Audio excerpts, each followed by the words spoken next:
Caros irmãos e irmãs, eu saúdo a todos vocês com a paz do Senhor. Eu sou o pastor Fábio Henrique e você está no programa Síntese Podcast.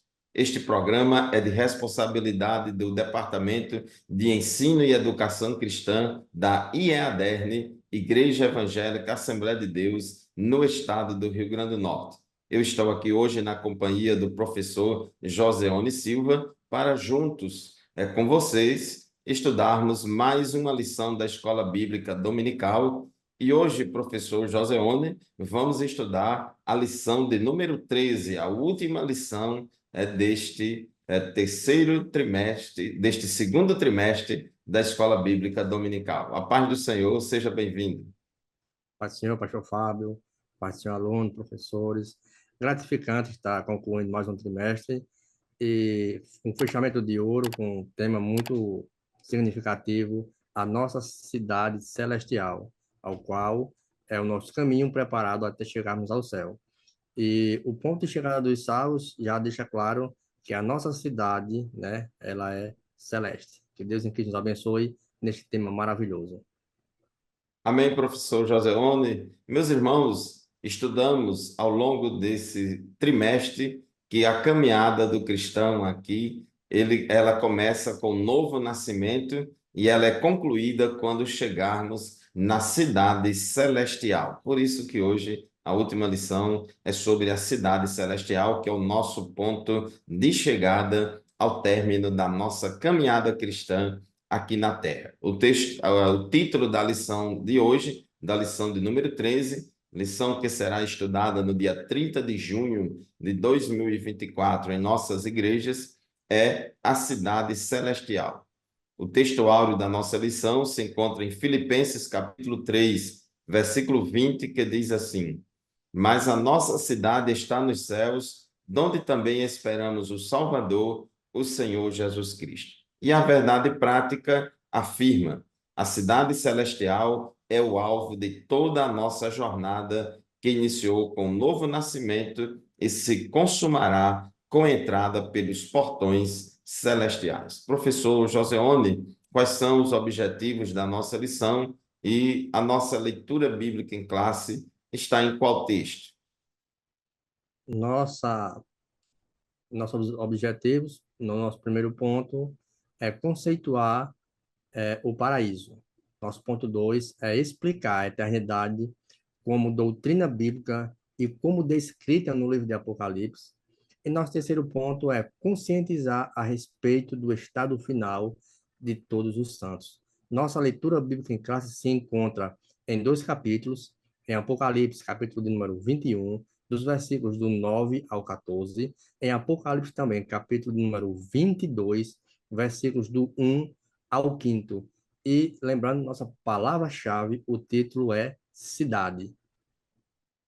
Isso mesmo, meus irmãos, nós cristãos não fomos destinados para viver toda a nossa existência aqui neste mundo. Vivemos aqui neste mundo, somos cidadãos da terra, mas a nossa cidade está nos céus, conforme o texto áureo da nossa lição de hoje afirma em Filipenses 3:20. A nossa cidade está nos céus. Então, nós somos também cidadãos celestiais, por isso que nós somos considerados peregrinos e forasteiros aqui nesta terra, e muito em breve nós cessaremos a nossa caminhada aqui pelo deserto desta vida e entraremos na Canaã celestial. O tópico 1 da nossa lição fala sobre o paraíso eterno. Há várias palavras ou termos no Novo Testamento que têm sinônimos, como paraíso, terceiro céu e seio de Abraão. Essas palavras ou expressões, elas são sinônimas e elas se referem ao lugar para onde o salvo vai logo após a sua morte física. Então, este assunto aqui do paraíso se refere ao lugar do estado intermediário dos mortos. É uma doutrina que faz parte da escatologia. Nós já estudamos em lições anteriores que os ímpios, quando morrem, vão para o inferno. mas os salvos, os crentes, né, quando morrem, eles vão para o paraíso. Na morte física, acontece a separação entre a parte material, que é o corpo, e a parte imaterial, que é a alma e o espírito. E esta parte imaterial, que é a alma e o espírito, vai para a eternidade, vai para o paraíso. Em Lucas 16, 22 e 23, quando Jesus, no capítulo 16, fala sobre a passagem do rico e Lázaro, Jesus disse que chegou o dia em que o mendigo morreu e os anjos o levaram para junto de Abraão. O rico também morreu e foi sepultado. E no Hades, o inferno, onde estava sendo atormentado, o rico olhou para cima e viu Abraão de longe com Lázaro ao seu lado.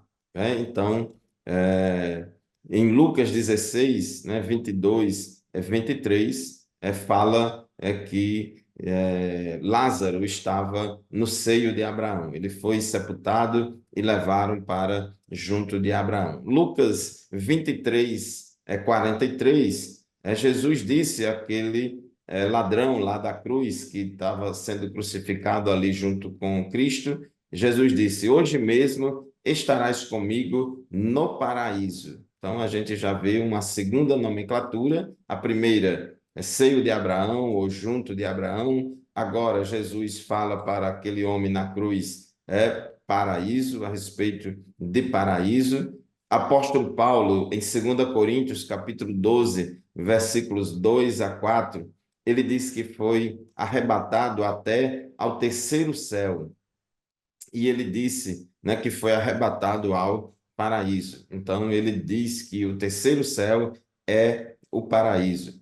Então, são três expressões que são sinônimas, né, que ocorrem na Bíblia e se refere à cidade celestial. Apocalipse 2:7 diz que aquele quem tem ouvidos, ouça o que o Espírito diz às igrejas. Ao vencedor, darei o direito de comer da árvore da vida que está no paraíso de Deus. Professor José One. Então, a gente vê que a Bíblia Sagrada, ela usa aí várias expressões, palavras ou termos diferentes para se referir ao lugar desta cidade celestial. Isso mesmo, pastor Fábio. E até no textuário, em algumas versões, ele usa o termo pátria, né? E a vossa pátria está nos céus, né? E o termo que ele usa aqui é justamente para pessoa que eram forasteiras, né?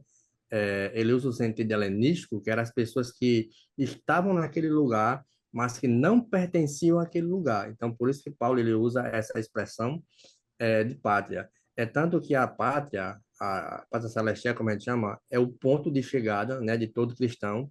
Todo cristão ele tem conhecimento nas Sagradas Escrituras, eles sabem o destino dos justos para onde vão. A Bíblia claramente, como você citou isso, os justos vão para um lado, os ímpios vão para o outro lado, né? Então, aqueles que foram iluminados com Cristo e provaram uma boa salvação, eles sabem o destino dele, como a gente chama, que é o lugar celestial. E é interessante quando você usou esses termos paraíso, vários livros que, quando a gente lê, ele destaca essa palavra paraíso, mostrando que um jardim, um bosque, um parque, né? E tanto tem conotação lá no Jardim do Éden, né? Que foi o primeiro paraíso a ser utilizado. No termo, no Novo Testamento, escatológico, a gente se refere ao paraíso como uma bem-aventurança, quando Jesus cita para aquele ladrão 23 e 43, hoje mesmo estarás comigo no paraíso. Quando Paulo menciona lá que foi arrebatado até o terceiro céu, e lá ele ouviu palavras inefáveis, ele mostra que há um lugar também, o nome paraíso. E lá em Apocalipse 12:7, como você citou, que é aplicada uma referência principal a um lugar preparado por Deus para um povo seu, separado e de boas obras. Então, é bem interessante esses termos que o senhor usou aí a respeito do paraíso. Isso mesmo, professor Joseone, meus irmãos que nos assistem nesse momento, que nos ouvem, é interessante o paralelo que a gente vê na Bíblia. No estado intermediário dos mortos, O ímpio, ele vai para o inferno, para o Hades, mas o inferno, o Hades, não é o lugar definitivo em que os ímpios ficarão. É um lugar provisório e depois eles irão ser lançados no lago de fogo e enxofre, na consumação dos séculos. Por outro lado, o salvo, né, o crente salvo, quando morre, ele vai para o paraíso, ou terceiro céu, ou seio de Abraão, mas neste local ainda não é a santa cidade, a Nova Jerusalém, né, que a Bíblia fala lá em Apocalipse. Embora seja um lugar de descanso, um lugar bom, agradável, e tem essa figura do paraíso, do jardim de Deus, mas ainda não é a Nova Jerusalém que nós vamos habitar no estado e eterno perfeito, perfeito eterno estado. Então, diz aqui o tópico 1.2 da nossa lição: o que é a cidade eterna? A Nova Jerusalém, a cidade eterna de Deus. Apocalipse 3:12, Jesus prometeu ao vencedor, farei do vencedor uma coluna no santuário do meu Deus, e dali ele jamais sairá. Escreverei nele o nome do meu Deus e o nome da cidade do meu Deus, a Nova Jerusalém, que desce do céu da parte de Deus, e também escreverei nele o meu novo nome. Então, Jesus está falando aqui, prometendo a Nova Jerusalém, a cidade do meu Deus, a cidade que desce do céu da parte de Deus. Quando esteve neste mundo, Jesus assegurou que prepararia um lugar para os santos. Lá em João, capítulo 14, versículos 1 a 3, ele disse que ia voltar para o céu,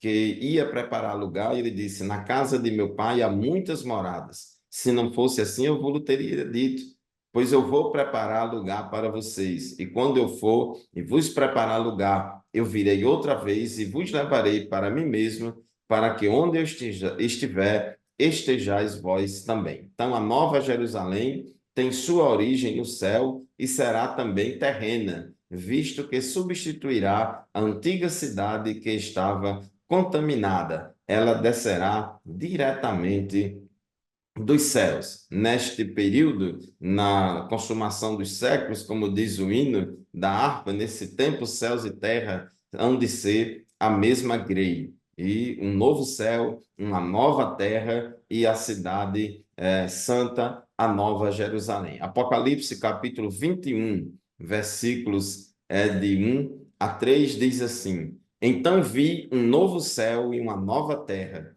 pois o primeiro céu e a primeira terra tinham passado, e o mar já não existia. Vi a cidade santa, Nova Jerusalém, que descia do céu, da parte de Deus, preparada como uma noiva adornada para o seu marido.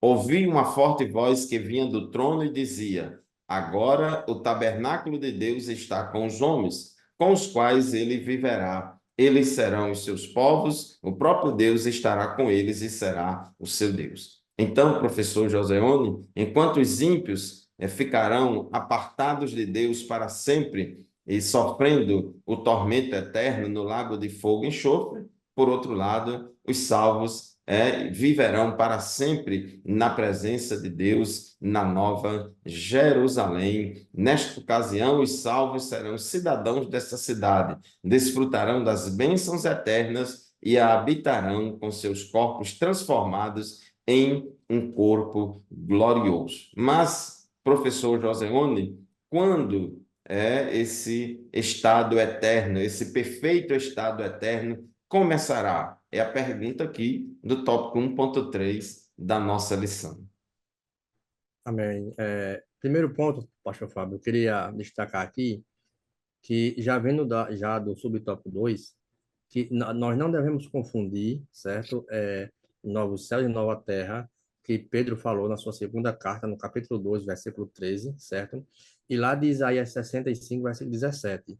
Um novo céus e a nova terra se refere ao milênio, e outros céus e a nova terra se refere à nossa morada, a justiça eterna. Justamente essa que vai dar início a esse processo.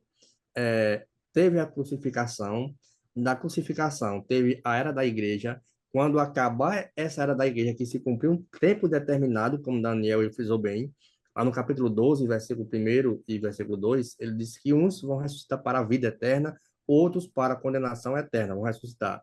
E João corrobora em sua carta, no capítulo 5, versículos 28 e 29, diz que muitos que estão no trono se levantarão, uns para a ressurreição eterna e outros para desprezo eterno. Então, quando terminar a era da igreja, Deus arrebata a sua igreja, aqueles salvos, né? Então, quando tudo começará, aqueles que são arrebatados vão para o tribunal de Cristo, após o tribunal de Cristo passarão pelas bodas do Cordeiro.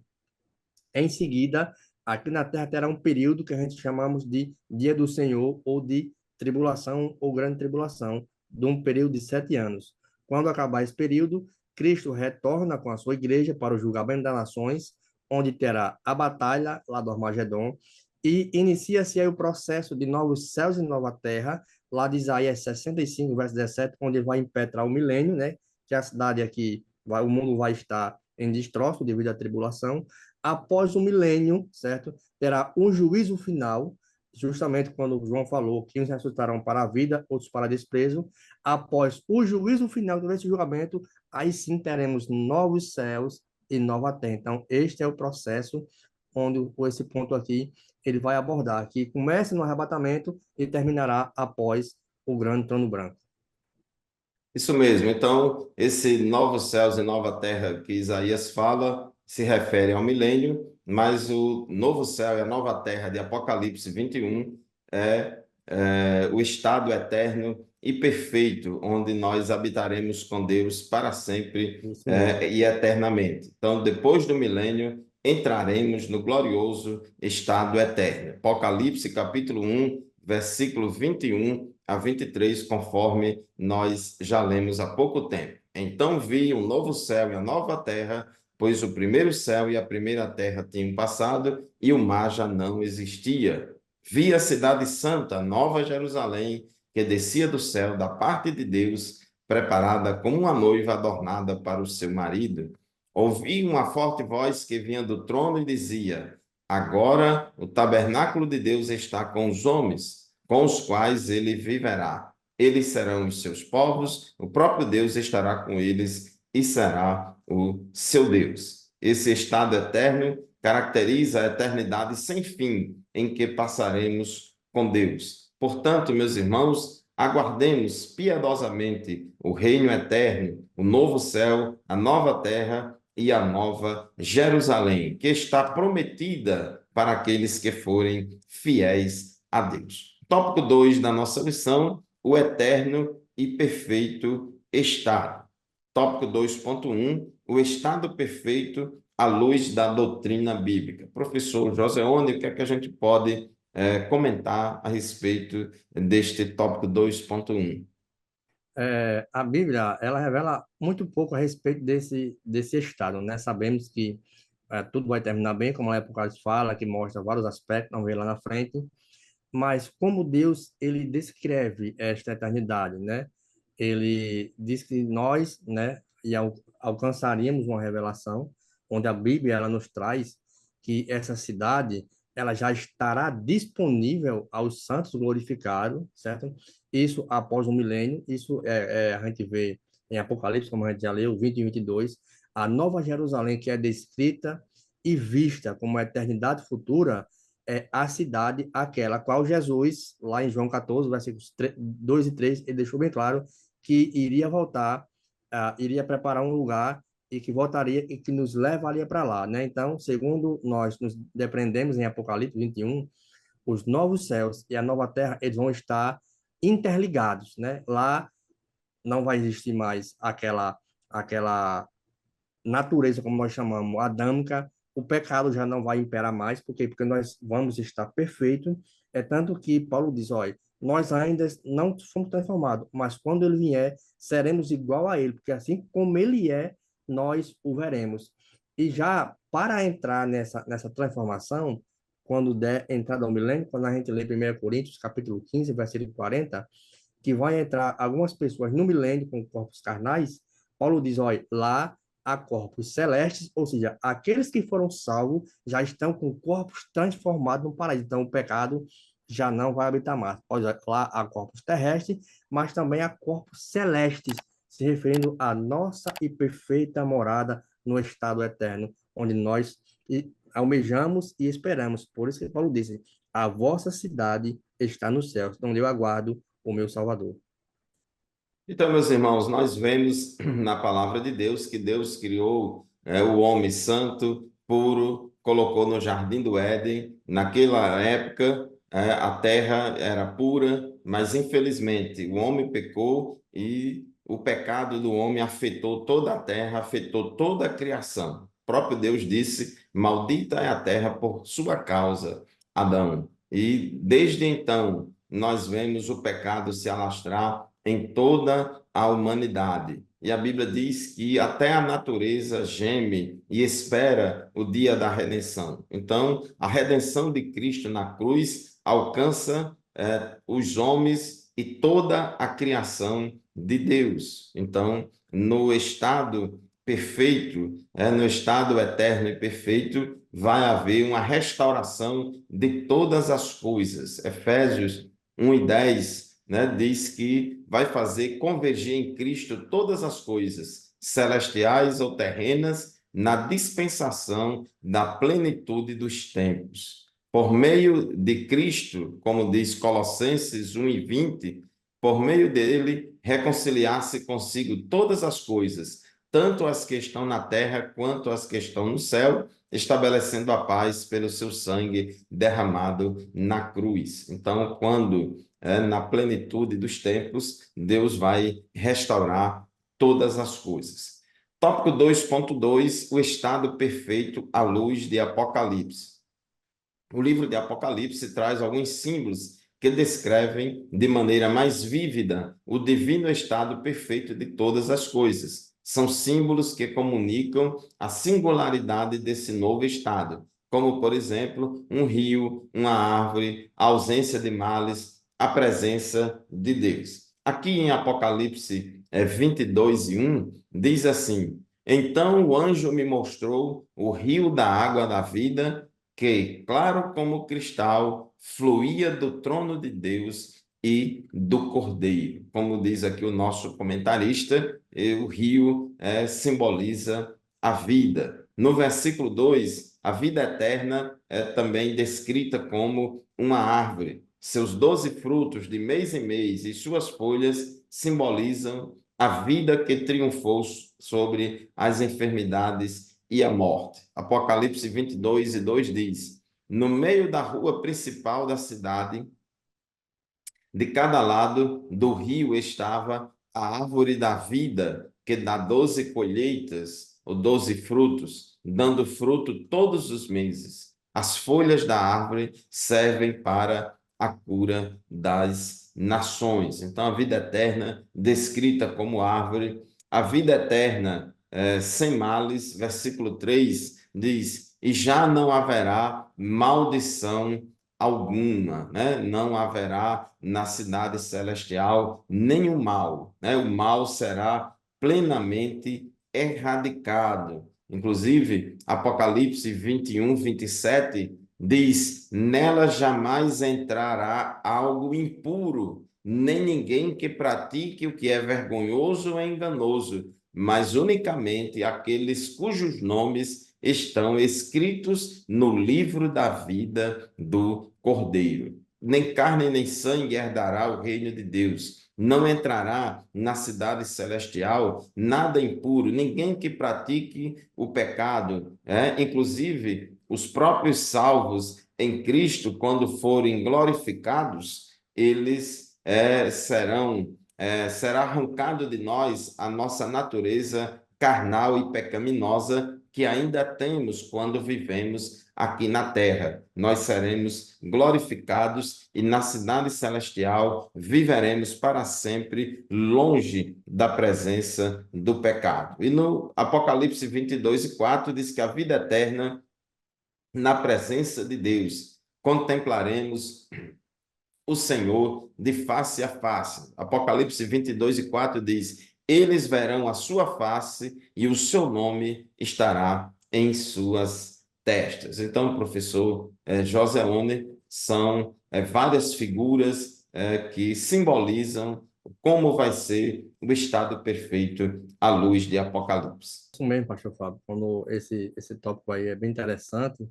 até para o professor ele detalhar cada letra dessa daqui. Por exemplo, a letra D deixa bem claro que a vida eterna está na presença de Deus. Então, este é um dos mais gloriosos aspectos, e que a vida eterna ela vai estar constante na presença de Deus. Isso Paulo deixou bem claro aqui em Coríntios, Apocalipse também falando, João falando de Apocalipse, sobre esse termo, em 1 Coríntios, capítulo 3, versículo 12, porque agora, olha, nós vemos como em espelho obscuro, então veremos face a face. Agora eu conheço em parte, então conhecerei como também sou conhecido. Então mostra uma presença de Deus permanente e real. Então esse tópico aqui, ele é bastante interessante para o professor citar passo a passo os detalhes da cidade celestial. Lembrando que recebe o nome também de Nova Jerusalém, Santa Jerusalém, Jerusalém Celestial, Cidade Celestial, cidade do Deus vivo, e a palavra Jerusalém, a sua palavra já diz, é habitação ou paz, né? É cidade de paz. Então mostra que Deus gera a promessa que Deus fez justamente na cidade de Jerusalém. É tanto que o nome da cidade é a Nova Jerusalém, cidade de paz e habitação da presença de Deus. É interessante, professor Joseone, meu querido irmão, minha querida irmã que nos acompanha, o paralelo que a Bíblia fala, que a Bíblia faz em relação a ímpios e santos, em relação aos incrédulos e aos crentes em Jesus Cristo. Enquanto os incrédulos ouvirão de Cristo, apartai-vos de mim, malditos, para o fogo eterno, preparado para o diabo e seus anjos, ou seja, uma sentença de condenação eterna, apartado eternamente da presença de Deus, e em sofrimento e em tormento, longe de Deus. Por outro lado, os crentes salvos, os cristãos verdadeiros, que forem fiéis, que permanecerem fiéis, eles viverão para sempre na presença de Deus. De Meu como pastor diz o Fábio, hino, de face a face verei a Jeová. isso Pois mesmo. não, professor. Eu lembrando aqui agora, Apocalipse 22, versículo 4, quando Moisés, a presença de Deus estava na coluna de fogo, estava na nuvem, né? E Moisés ainda se utiliza do termo que ele usou aqui em Apocalipse. Se a tua panine, que é no hebraico o termo face, se a tua presença não for comigo, eu não irei. Aí, como você fez paralelo entre o contraste entre os justos e os ímpios, aí Apocalipse 22, versículo 4, diz, então contemplarão a sua face. Olha aí, ó. E Moisés já dizia, né? Se a sua presença, se a sua panina, a sua face não for, então a presença de Deus vai estar constante conosco. Isso é maravilhoso.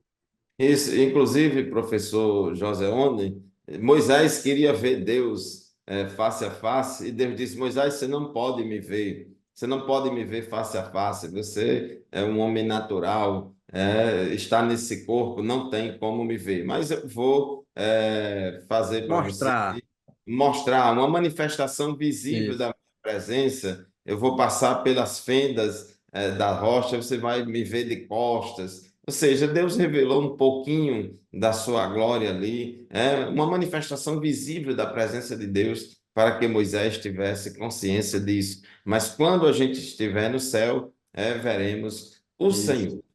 O tópico 3 da nossa lição, o estado final de todos os santos. O que todo crente salvo deve esperar? Como diz Tito, capítulo 2, versículo 13, nós estamos aguardando a bem-aventurada esperança e o aparecimento da glória, né, do grande Deus e nosso Senhor Jesus Cristo. Então, a esperança do crente é a volta de Jesus, porque quando Jesus vier, então vai desencadear os eventos finais da história humana aqui na Terra e vai a história caminhando para a consumação dos séculos, a dispensação da plenitude dos tempos. Então, nosso comentarista diz aqui, no tópico 3.1, os santos de Deus, tanto do Antigo quanto do Novo Testamento, nunca viveram nesta terra com a ideia de permanecer nela eternamente. Nós, crentes,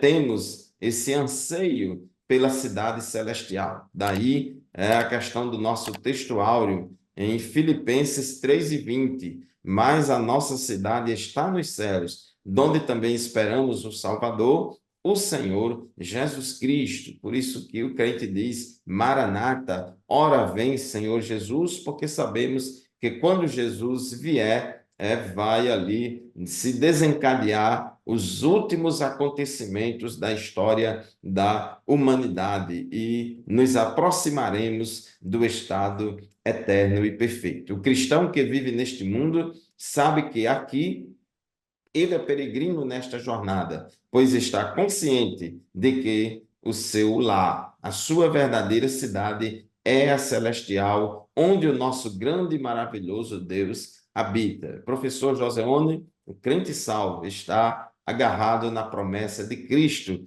feita em João capítulo 14, versículos 2 a 3.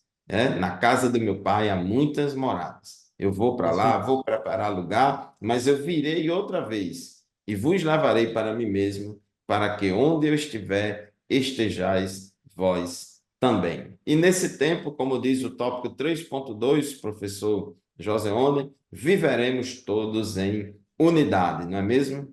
Isso mesmo. É tanto que a Bíblia em si, ela fala de um povo seu trabalhando em unidade, né? Que é justamente através da sua igreja. Então, a unidade dos santos na Nova Jerusalém, se a gente ler Apocalipse, capítulo 21, do verso 9 ao 14, a nossa leitura bíblica em classe, oferece uma visão de uma unidade, de uma integração de todos os santos, de todas as origens, de todas as suas épocas, certo? Na sua nova criação de Deus, que é aquela Jerusalém maravilhosa. Essa unidade é o cumprimento de todas as promessas da igualdade que nós teremos com o corpo de Cristo, representada pelas 12 tribos de Israel, pelos 12 apóstolos. Isso a gente pode ver também lá em Apocalipse 21, versículos do 12 ao 14, que descreve também com 12 portas. Então, é escrito vários símbolos dos alicerces, dos apóstolos do Cordeiro. Então, essa apresentação simbólica, ela representa e aponta uma inclusão dos santos, tanto do Antigo Testamento, como trazendo para nós o Novo Testamento. Então, isso é que é maravilhoso. Ele quer trazer esta unidade, trazer tudo para si. Por isso que ele disse, Abraão, no tópico anterior, Abraão, Moisés, eles já tinham essa vivência de uma experiência, de uma vivência muito superior. É tanto que diz, pela fé, Abraão habitou em uma terra como estrangeiro, né? E Moisés, mesmo não sofrendo a ira, ele disse, não, eu vou sair e guiar o povo, mesmo sabendo que lá iria ter a ira de um rei.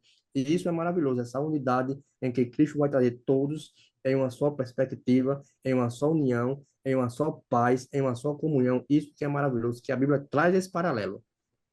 Isso, no desenrolar do plano de Deus aqui na terra, Deus escolheu primeiro, ou elegeu primeiro um povo aqui na terra, que é a nação de Israel, o povo de Israel, e através do qual veio as primeiras revelações das Escrituras, o Antigo Testamento, veio o Messias, veio o nosso Salvador, como diz a Bíblia, a salvação vem dos judeus, mas depois Deus levanta um outro povo, que é a igreja, formado por judeus e gentios, que se convertem a Cristo, que aceitam a Jesus Cristo como seu único e suficiente Salvador. Mas o que dizer dos santos do Antigo Testamento que morreram na promessa, confiando, morreram pela fé, confiando na promessa? Nós cremos, a nossa doutrina escatológica crê, que no arrebatamento da igreja, quando a Bíblia diz os mortos em Cristo ressuscitarão primeiro, nós cremos que aqueles mortos em Cristo se refere tanto aos cristãos, judeus e gentios que aceitaram a Cristo como Salvador e que morreram sendo cristãos verdadeiros, como também inclui os santos do Antigo Testamento, que eles também morreram em Cristo, embora Isso. não viram a Cristo, embora eles tivessem vivido antes de Cristo, mas aqueles sacrifícios lá do Antigo Testamento, eles apontavam para o sacrifício de Cristo. Então, serão reunidos todos e como a Bíblia diz, eles ressuscitarão primeiro e depois nós, os que estivermos vivos, subiremos juntamente com eles nas nuvens ao encontro do Senhor nos ares, e nós, na Cidade Santa, na Nova Jerusalém, estaremos todos juntos. E como diz o último tópico da nossa lição, 3.3, Meu pastor Fábio, finalmente, pois só não. para eu concluir, Gálatas 3:28, Paulo declara, não há judeu, nem grego, não há escravo, nem livre, nem homem, nem mulher, pois todos são um em Cristo Jesus, né? Isso é unidade. É verdade. E estamos, meus irmãos, esperando. A nossa morada final não é aqui nesse mundo, nem a sepultura. Prova disso é que somos denominados, né, na Bíblia de peregrinos e estrangeiros nesta terra. É como os santos lá do Antigo Testamento, Hebreus 11:13. Todos estes ainda viveram pela fé e morreram sem receber o que tinha sido prometido. Viram-nas de longe e de longe as saudaram, reconhecendo que eram estrangeiros e peregrinos na terra. Os santos lá do Antigo Testamento viram de longe e as saudaram, mas eles morreram na fé, viveram na fé e serão reunidos juntamente conosco. Os cristãos que verdadeiramente mantêm comunhão com Cristo e sua palavra cultiva em seu coração o desejo de ir para casa, de ir para o céu, de ir para a cidade celestial, como anelava o apóstolo Paulo, o apóstolo dos gentios. Ele dizia que para mim o viver é Cristo, mas o morrer é ganho. Se for para viver aqui nesta vida, quero viver para fazer a obra de Deus e ganhar mais almas para Jesus. Tenho o desejo de ficar aqui para servir a Deus, mas o meu desejo de partir ainda é muito maior. Professor Joseone, suas conclusões. Amém. Graças a Deus pela lição maravilhosa. Assim como o retorno de Cristo é uma realidade, o inferno também é uma realidade, a Nova Jerusalém também ela é apresentada como uma cidade literal, composta, como a gente vimos, elementos reais, mensuráveis, que Deus em que nos ajude, né? E para ler só um trechinho aqui, finalmente em casa. Os cristãos que verdadeiramente mantêm comunhão com Cristo e sua palavra, cultivam em seu coração o desejo de ir para casa, como anela o apóstolo do gentio. Então, essa é a nossa grande recompensa, chegarmos em casa, que é lá na Jerusalém Celestial. Amém. Glória a Deus, meus queridos irmãos e irmãs. O céu é o destino final de uma jornada que se iniciou com um novo nascimento. Do início da jornada até o final, enfrentaremos inimigos que intentam nos desviar da rota para o céu. Por isso, durante a travessia da jornada, é necessário toda vigilância e zelo, sabendo que aquele que começou a boa obra aperfeiçoará até o dia de nosso Senhor Jesus Cristo. Portanto, coloquemos nossos olhos no autor e consumador da nossa fé, que é Cristo, olhando para frente, pois a Canaã celestial é logo ali.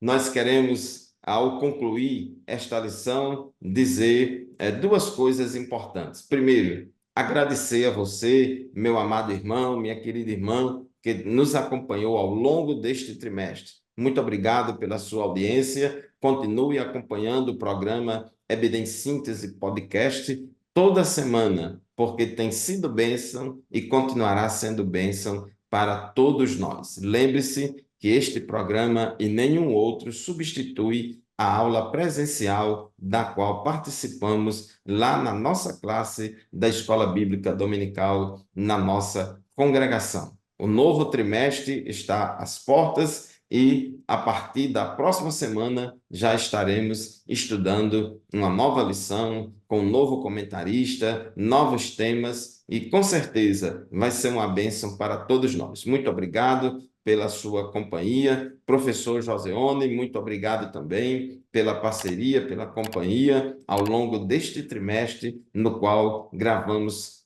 4 lições. A paz do Senhor e até o próximo programa, se Deus quiser. Amém.